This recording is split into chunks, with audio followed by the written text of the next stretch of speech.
আজি ৩,০০০ৰ অধিক কাৰ্ড আমি ইয়াত দিছোঁ আৰু আজিৰ লগতে পূৰ্বৰ কাৰ্ড মিলাই ৪৮,৬৩৬ গৰাকী লোকে পাইছে আৰু সৰ্বমুঠ কলিয়াবৰত এতিয়া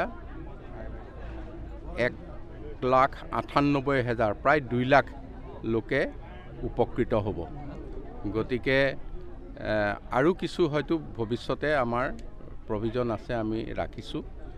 আৰু ৰেচন কাৰ্ড পোৱাসকলক আমি ৪ লাখ টকা বছৰি ইনকামৰ লোকক দিছোঁ আৰু ইয়াৰে যিসকল ২ লাখ টকা ইনকাম বছৰি আছে তেওঁলোকক অৰুণোদয়টো অগ্ৰাধিকাৰ ভিত্তিত তেওঁলোকে পাব। অৰুণোদয় ইতিমধ্যে গাঁও সভা হৈছে, তালিকা প্ৰস্তুত হৈছে, কিন্তু ইয়াক চূড়ান্ত কৰিবলৈ কিছু সময় লাগিব। আজি কলিয়াবৰৰ কাৰণে ভাল দিন। কলিয়াবৰত আমি চেষ্টা কৰিছোঁ যে কোনো বিশেষভাৱে সক্ষম লোকেই হওক, বিধৱা লোকেই হওক, তাৰপিছতে কোনোবা বিয়া নোহোৱা জীয়ৰীয়ে হওক আৰু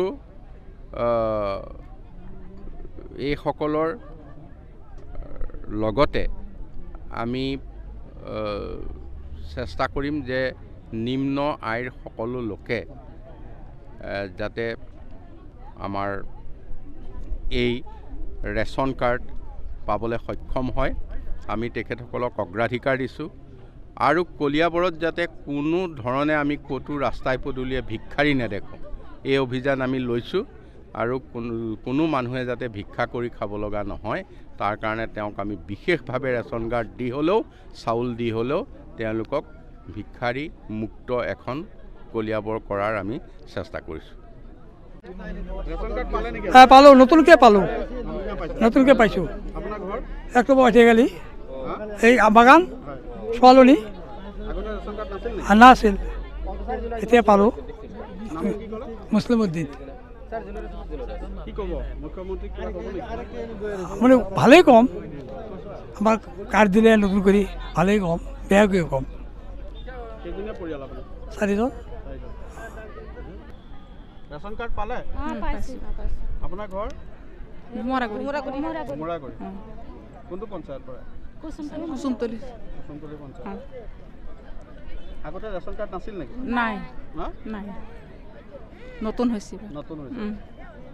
কিমান মানুহ আছে পৰিয়ালত? 4জন। আপুনি? 4জন। আপোনাৰ নামটো? পাৰবিনা খাতুন।